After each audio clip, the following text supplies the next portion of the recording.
It's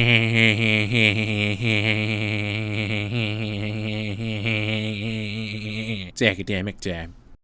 Oh, hoy hoy gang, if this is your first time with us, welcome, and if you're joining us from a previous video, hey, we love to see it, and I hope you're doing well.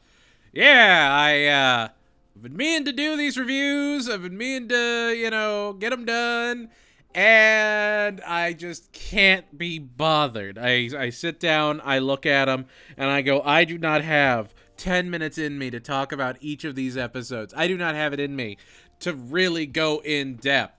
And as I delayed week after week, more episodes came out. And so I have decided that we're going to call this a Familyguy Season 24 Quick Catch-Up, where we're going to go and review all the episodes that gets us, that's right, caught up. So yeah, it's a very even yet kind of throws me off 8 episodes that we're going to be talking about. And yeah, you get to hear the academic talk about the current state of Family Guy. Tune in. Consider it like a Sunday marathon on, I don't know, Freeform? Is Freeform a channel people still watch? It's just, yeah.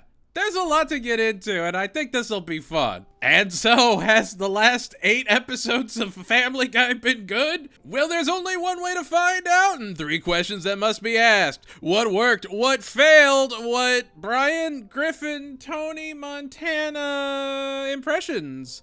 Yeah, will be curtailed. Dear Francis. Hey, all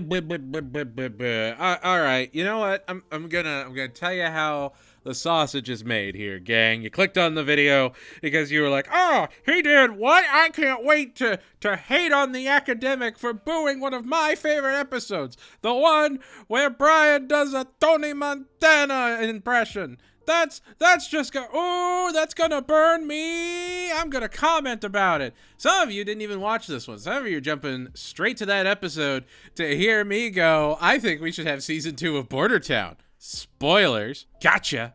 That's right. I knew you'd come back and click this part and be like, ooh, he got us.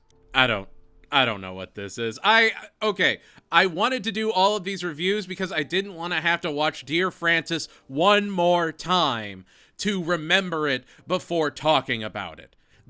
This episode is so bad, it made me want to review 8 episodes just to get it over with. Just so I could move on. Peter and Lois are getting busy after she finds an attraction to Peter with his baseball cap turned around, and Peter proceeds to moan the name Francis, which Lois takes as Francis, Peter's dead dad, not Francis, new bar employee that happens to be a woman. Peter is convinced by his boys to keep Francis a secret and play along with the idea that he moaned his dead dad's name while sleeping with his wife and has to go to therapy. And I think I know what bothers me so much about this episode. There's no lead-in story. You know, Family Guy traditionally has a lead into the A story and sometimes a B story. It's usually just 2 family members doing shenanigans, usually Stewie and Brian.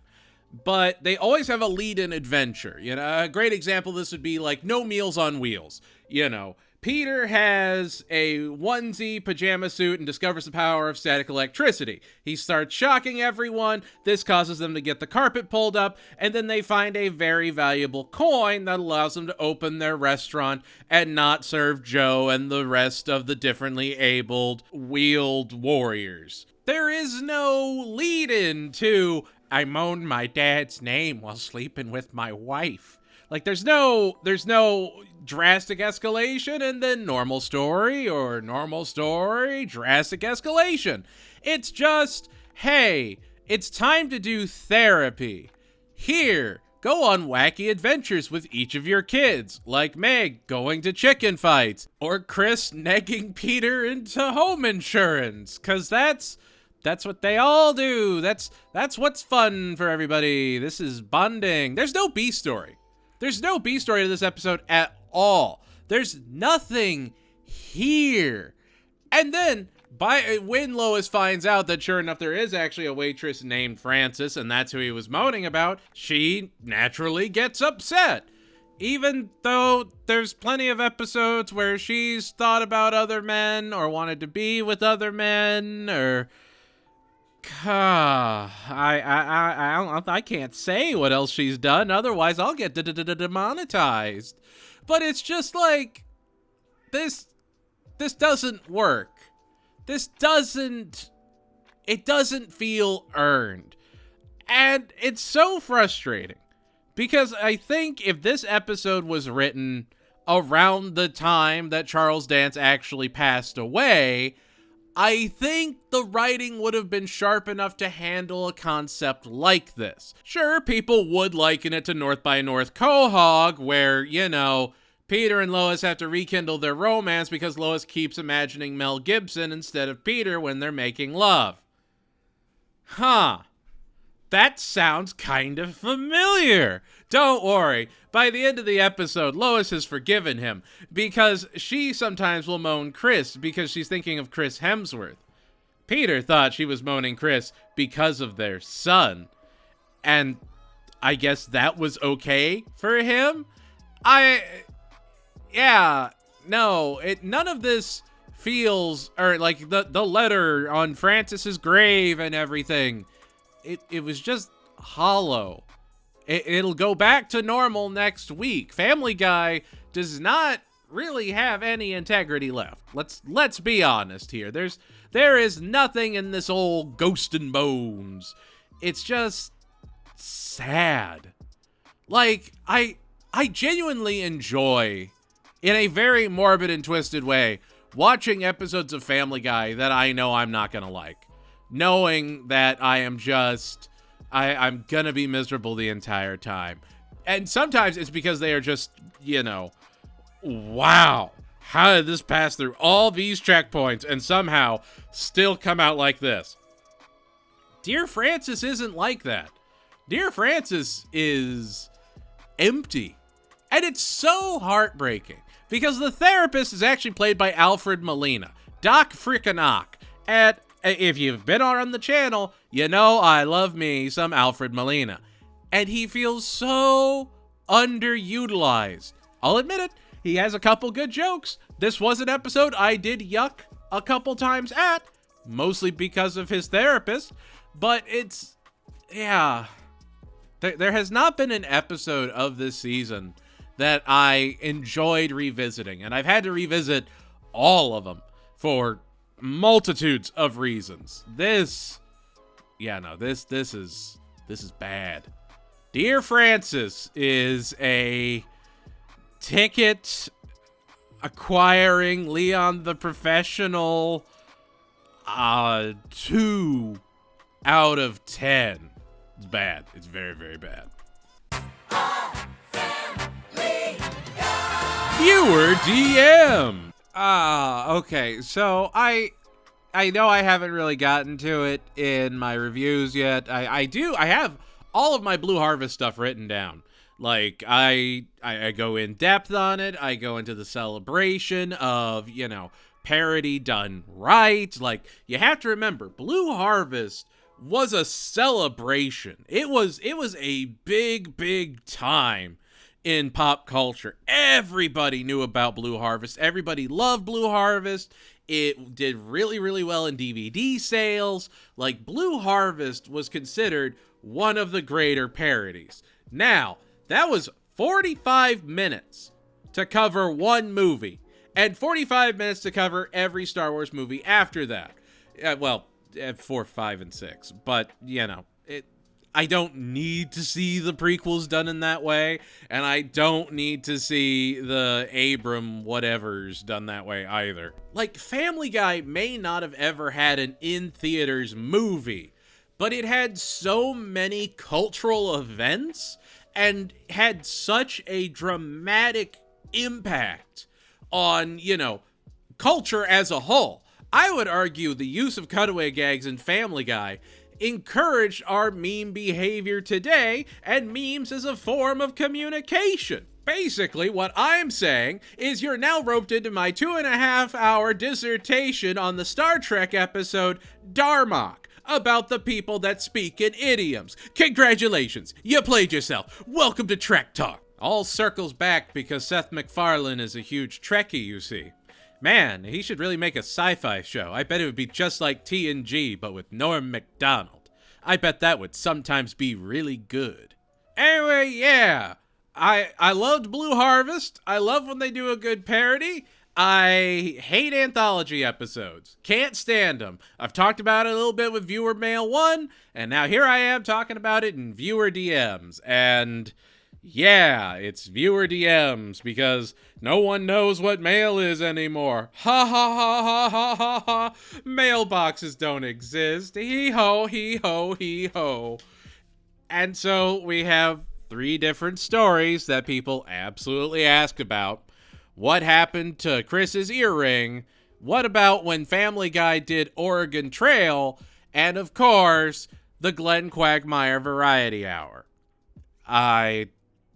One of those sounds intriguing enough.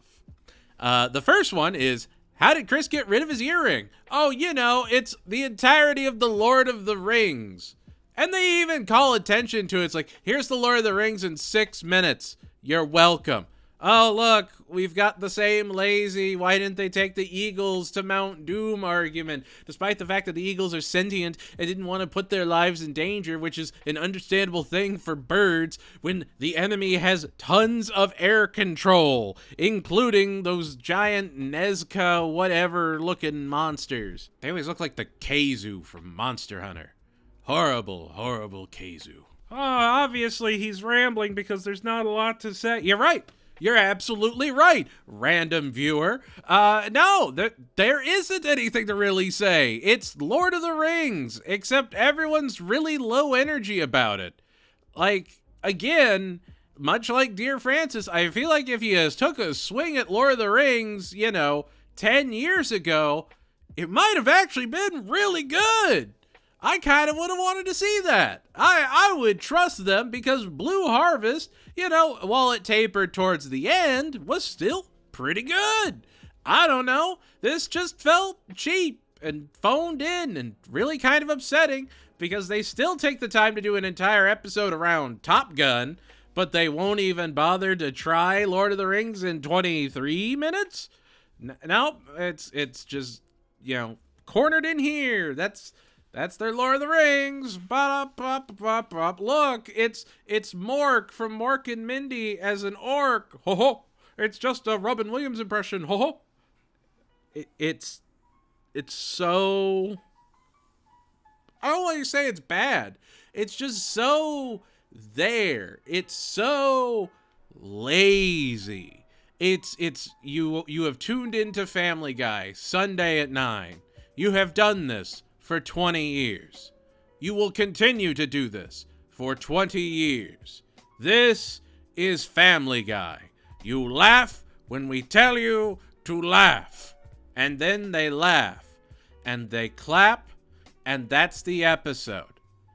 I can focus on the Lord of the Rings one because the next one is Oregon Trail, but Family Guy, and they have a lot of Megs, and the Megs keep dying from all of the Oregon Trailways as they make it to New England, and then they make it to New England, and then it's over. Get it? Because Oregon Trail is dysentery. Dysentery. Die me die. This episode sucks. It's so bad. It's just, there's no,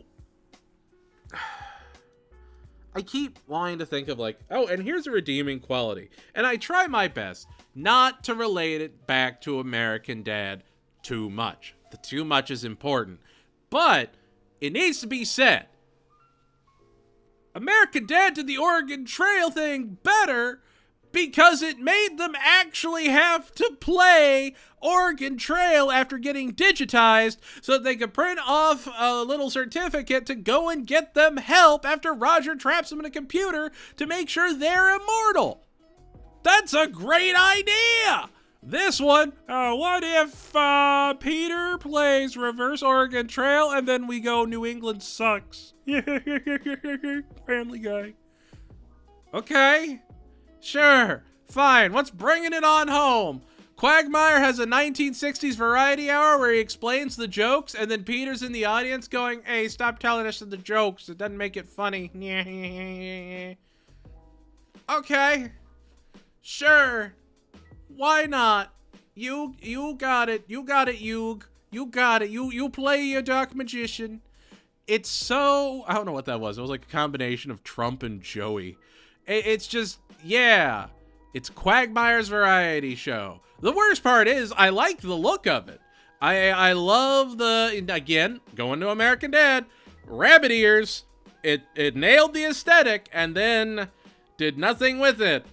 Oh, look, it's making fun of the 60s, so the wives have scream bags, and you have stepson correctors, cause it's the 60s. Ha ha ha ha ha, asbestos. It's just, again, who is the audience for Family Guy now? Is it millennials? I honestly don't think so. I think it's closer to like Gen X. An early boomer, like it's, or late boomer. They're late bloomer boomers, LBBs. I just, yeah, it does not. I grew up with Family Guy, and I feel like I blinked, and I outgrew Family Guy. It's baffling to me. Sure, viewer DMs. I don't know, like a 2 out of 10, dog. Scent of a woman. Man, you really tuned into me loving on Family Guy, huh? You know what's messed up? You know what the worst part is? Like, I kind of didn't hate this episode a ton. I didn't really love it either, but it's a very interesting one. It's, you know... Okay, so the A story is apparently Brian can smell cancer. Brian is a dog, and dogs can sometimes smell cancer. So, of course, Brian can smell cancer. And he smells cancer on one of Meg's sleepover friends' bras. So he thinks they should know that they might have breast cancer. So Meg tells him it's her bra. And so Meg thinks that she, in fact, has breast cancer. And if I had a nickel for every time Brian helped a griffin through a cancer scare, I'd have 2 nickels, which isn't a lot, but I'm surprised it happened twice. Yeah, and it plays out exactly how you think it would. You know, oh, they want to go and make all of Meg's dreams come true by going to Orlando to have not Guy Fieri do trash can nachos for her and give her frosted tips. He'll even give her a $35 store credit. And you're like, cool. A Brian and Meg episode that is like the least weird one they've ever had together. So we take it. We take those. And it's okay. It's never particularly, like, amazing, but it's never particularly, again, offensive. And when that's the lowest bar we have, we jump over it and move on with our day. I mean, it's there. It's got a pulse. Some creative writing was used. The B story involves Peter trying to get Lois to tell him how many guys she's slept with, because he slept with a hearty 2, and she slept with a hearty 60. But they do it through truth or dare, so she keeps picking riskier and riskier dares just to get out of telling him devastating things, leading to the lesson of the episode: just lie. Marriage only works when you lie. And I think that really captures the spirit of modern Family Guy. It hates itself for being on. It hates existing. This is a Family Guy without a spirit. They are shambling along and pointing at you and mocking you if you ever try and review it. If you ever try and say, I miss old Family Guy, they spit in your face and tell you you look weird. All because they don't know how to rent a bird scooter. I don't know either, but I'm not making it everyone else's problem. Like, it's the same overused jokes. Ha ha ha. Florida and ankle monitors. You are so accurate. Oh, Peter's moobs are so big they look like fake boobs. Oh, ho, ho, ho, ho, ho, ho, ho, ho. Oh, classic Family Guy. I'm so glad my saltine of viewing material is still just as spicy as when I was a kid. Good on Meg for being severely constipated and drinking Gatorade on the toilet. I do that too. Like, okay, and this is the part where I have to be honest. Brian is kind of his best self in this episode. Like, yeah, he steals a girl's bra, but he does it for dog purposes. And I really, really appreciate that it's for dog purposes, that he just wants to chew on something and sniff it, and dogs do chew on bras. That is a thing. So I genuinely, the bar, again, very low. I appreciate that he does it for dog reasons. And then, you know, he's genuine with Meg. He's genuinely caring about her. He wants to give her the best life she can have. He is doing right by Meg. And, you know, yeah, Peter and Lois are at that point in their lives. They don't have a lot going on. Like, all things considered, this is probably one of the better episodes of the season. It's just, that's one of the better episodes of the season. That's where it lies.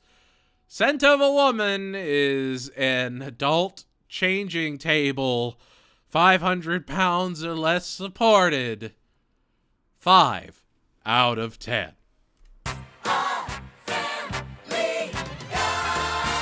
Playtime. Okay, I see, and this is why you don't paint with broad strokes. This is why you don't throw the whole baby out with the bathwater. Just you know, part of the baby, just a little bit of baby with the bathwater.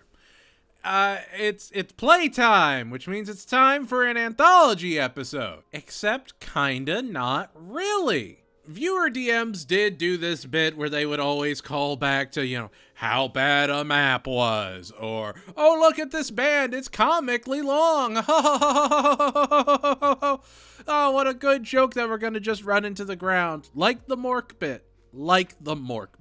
See, and by doing all these episodes together, I can reference previous reviews.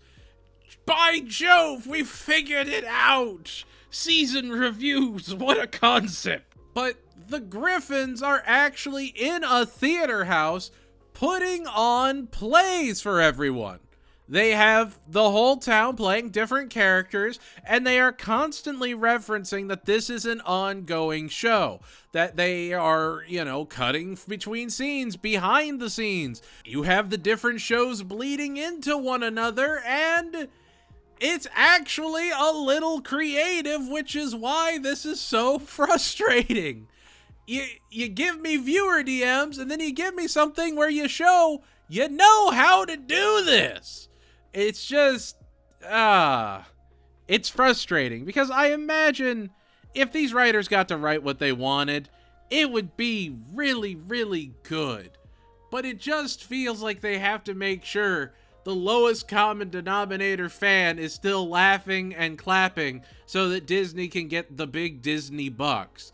At least American Dad can be creative, because Family Guy, I think this is really as far as they can get. Which, I mean, there's another episode this season that I'm shockingly not dreading to talk about. It was okay.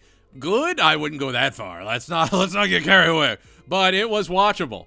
Anyway, so yeah, everybody's putting on different plays, and it's actually a pretty fine spread. To Kill a Mockingbird, The Odd Couple, Hamlet, all classic fare. And it's there. It's just kind of there. No joke is like, oh wow, that got me. But it, you know, does it pass the late night Adult Swim, do I change the channel quandary?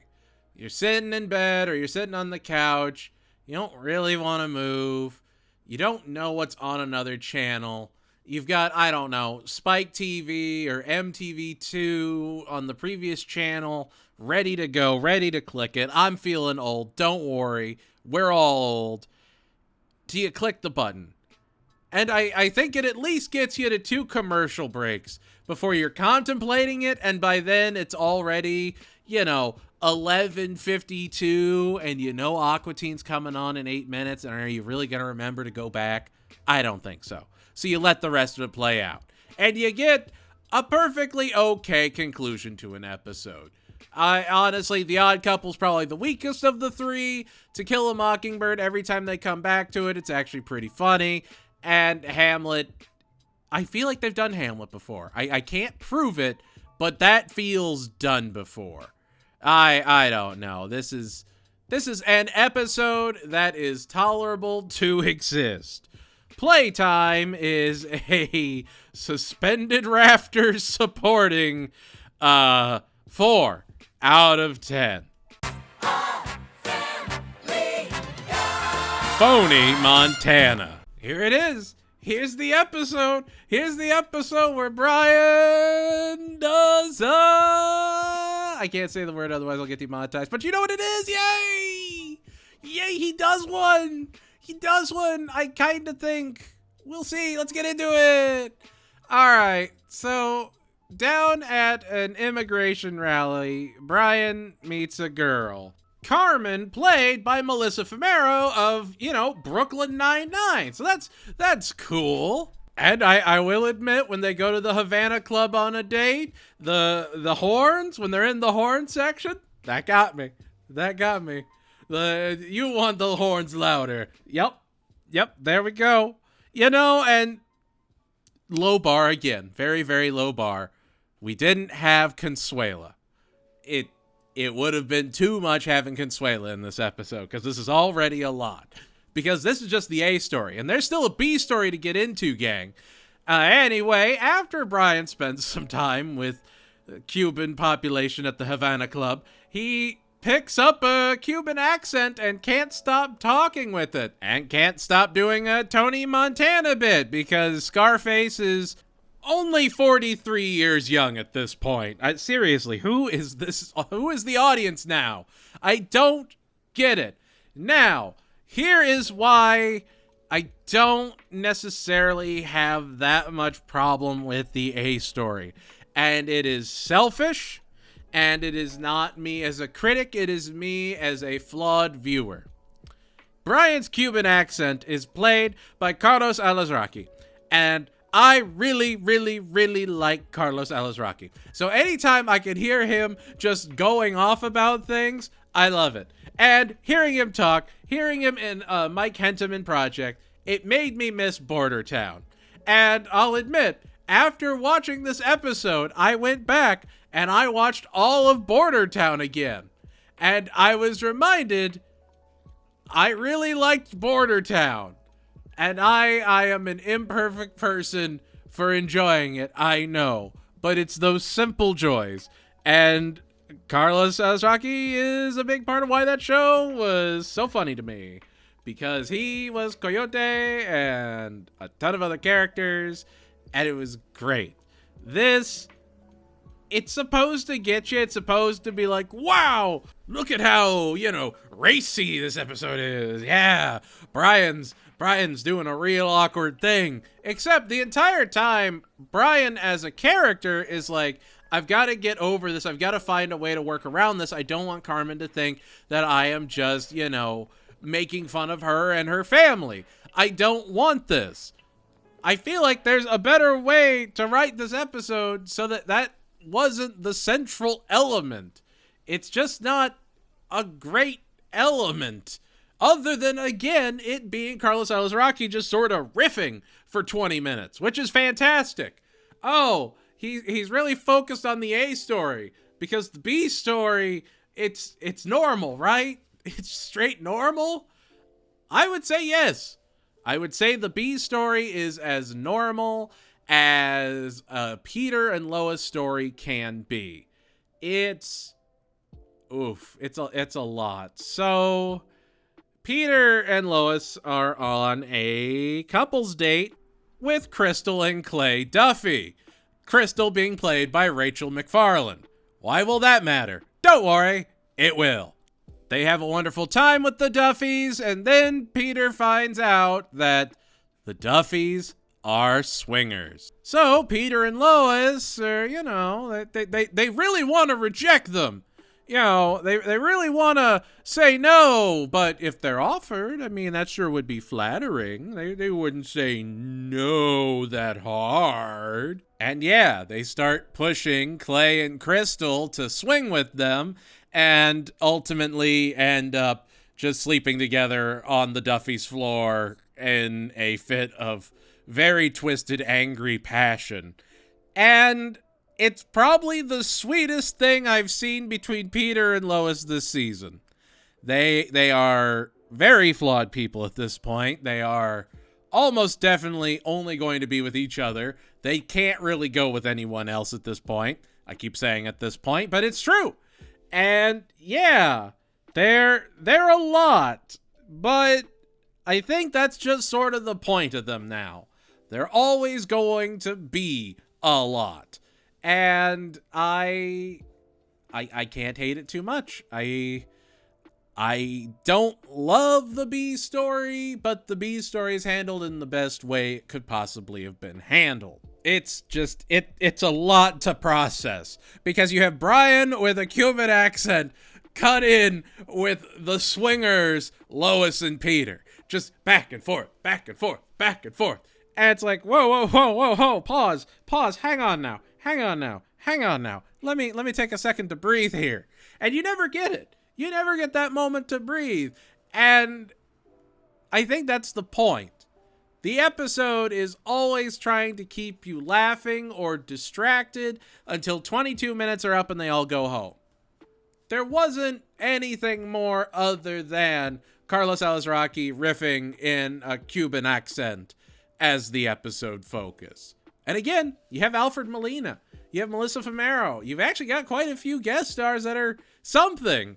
And then they're in an episode like this and never really get to, shine. It's just really disappointing. Phony Montana is a taken by ice. Yeah, that happens in the beginning so that Brian can get a date. A guy gets taken by ice. Clap and laugh. Phony Montana is like a 3 out of 10. A few more ways to die in the West. I'll give the show credit where it deserves credit. I was actually kind of blown away by this episode. Not only does it have a creative intro that's not just, let's tweak the intro just a little bit for a quick cutaway and then we go into the episode. They actually tell it like a full 22-minute adventure, and it's a Western. And I can't be mad at it.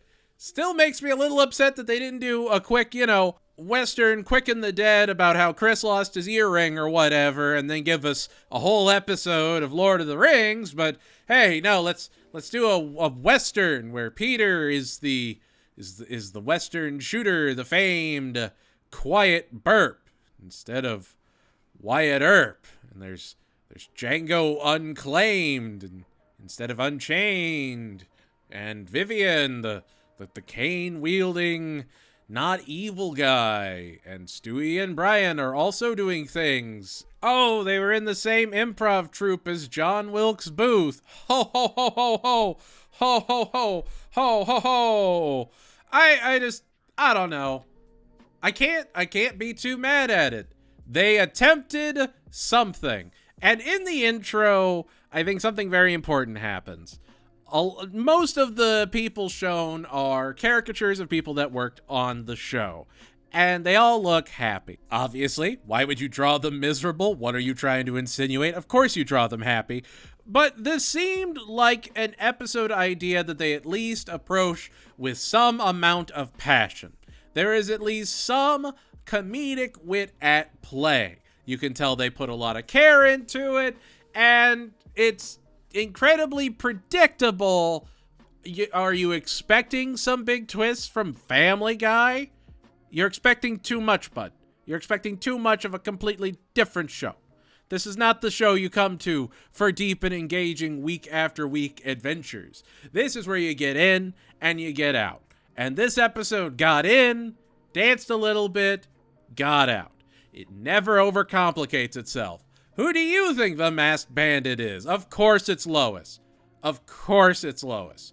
Of course, Peter and Lois run off and they get chased by the guys, and the guys all come back together and they're all friends, and then everything's happy for everybody, credits roll.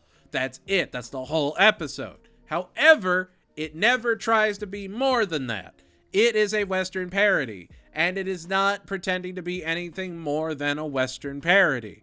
It's fine. It's perfectly okay. I thank my lucky stars. I don't have more to say. It's an episode I would perfectly believe happened in, season 10, except they keep making references to modern things, which does kind of take away from it. Like, well, who's that? Oh, don't worry. Your kids will know. Michael J. Fox. Oh, your kids will know that one too, or your great-great-great-grandkids. And like, okay, sure. You say so. It's just, I really like the wet market. I'll admit it. The wet store got a lot out of me. You want oatmeal already ready for you? Already moist? Here you go. We got it. We got wet candy too. Like that genuinely got me. This was a good episode.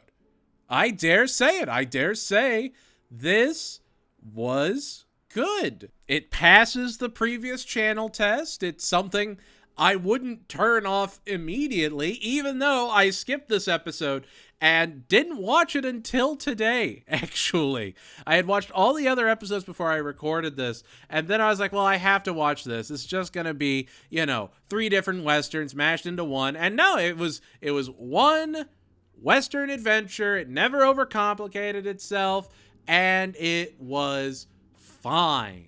Yeah, no, it is probably the best episode I have seen of the season, and that's still not saying much.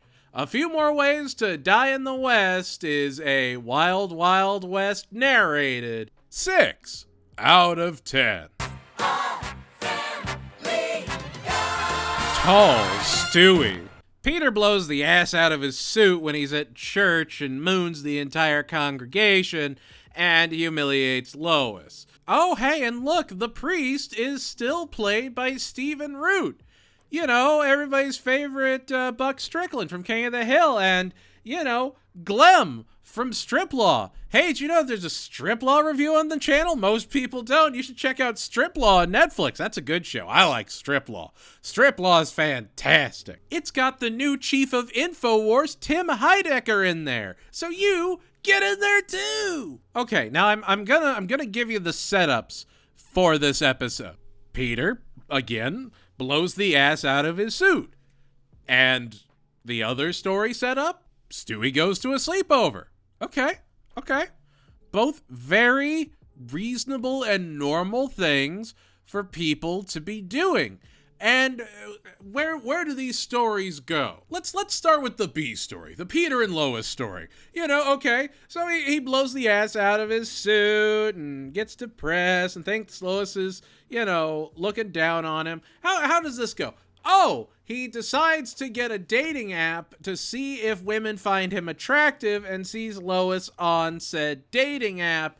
And so he tries to trap her and make her admit to having a dating app so that she will admit to looking at other guys. And then it turns out that she was really doing it just to get back at Peter for being really horrible to her sometimes. And that's the whole thing. Like, okay, that's a pretty heavy thing to cut back from. So what's the A story? Is it, Stewie being bullied or pushed around? Stewie gets stilts because he likes being tall.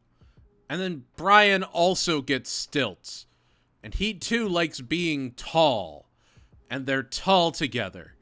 And they dance and hang out with models. One of them is Sydney, played by Sydney Sweeney. And they dance, but it's hard to run and move in stilts. But they keep pretending to be tall by wearing these stilts. Are you amused yet? Are you amused by a baby and a dog getting it on with models with their stilt legs? It's too absurd. The juxtaposition is too much. Tall Stewie is nothing. It is empty calories, the episode. It is almost like a late season, Happy Days episode, where they're just like, sure, an alien crash lands, and, he gets into a jukebox fixing fight with the Fonz, and tune in for Mork and Mindy coming for, 3 seasons next year. It's there. They do have stilts. That's all they've done with the episode. And it's like, the stilt story is not funny. It's not funny at all. There's no moment where you're like, oh, the stilts paid off. Even going back to Phony Montana, you still had, cocky jogger. I mean, at least it's a callback. You also had, Cleveland falling in his bathtub and all that, which was a little bit dated, but okay. It was kind of refreshing to see again. This doesn't have any of that. It's got awkward conversations, Peter sending, pics to his friends who keep telling him to stop sending them pics, and then it's got Stewie and Brian being tall-legged men. That's it.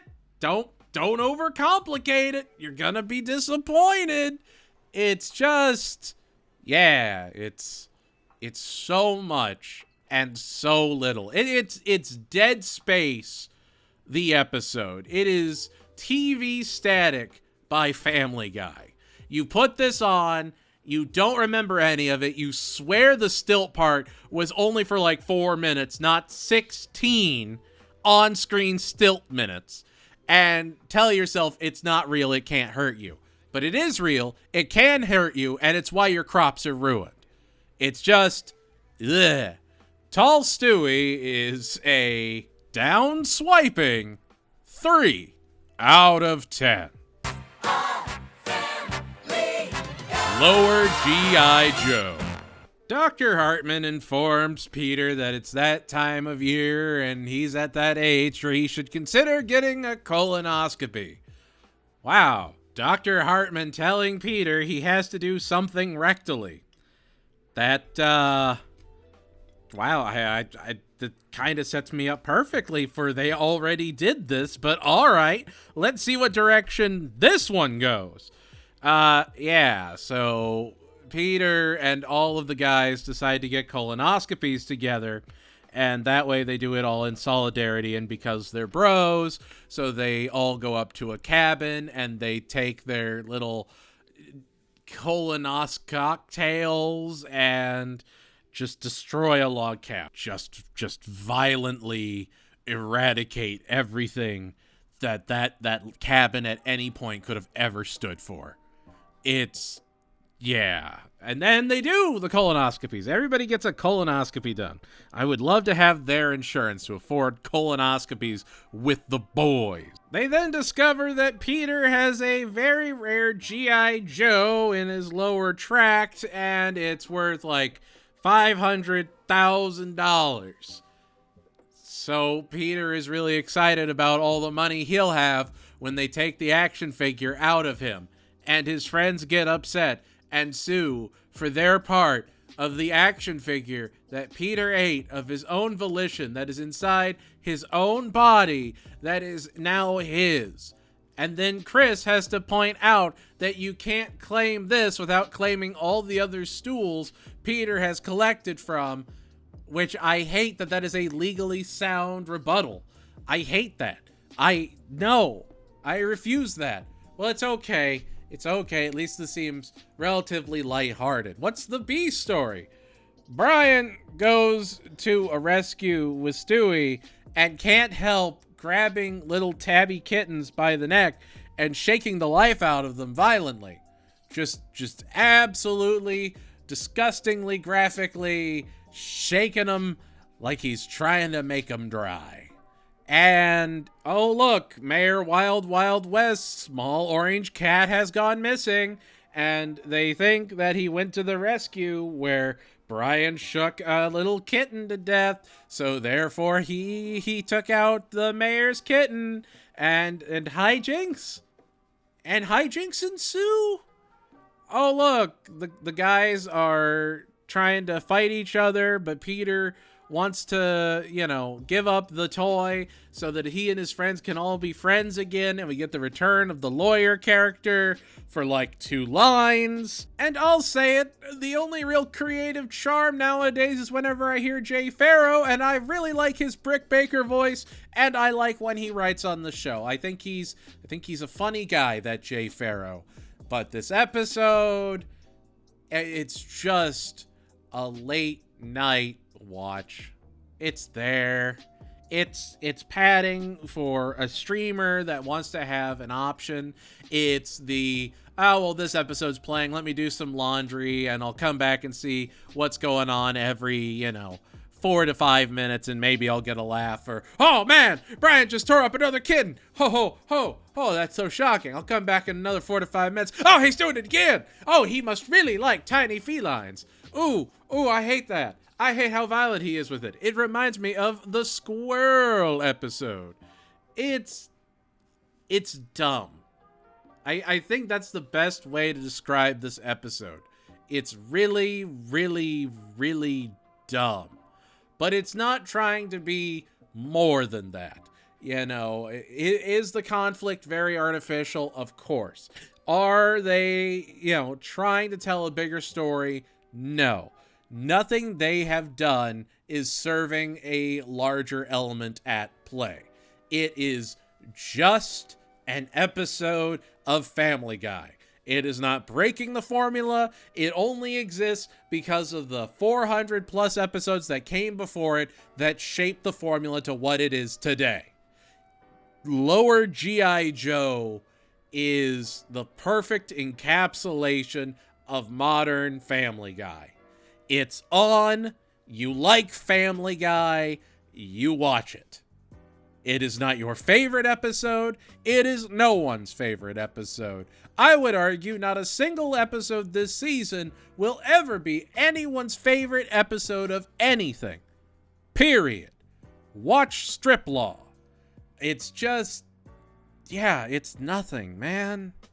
It's just nothing. Lower G.I. Joe is a binocular accompanied 4 out of 10.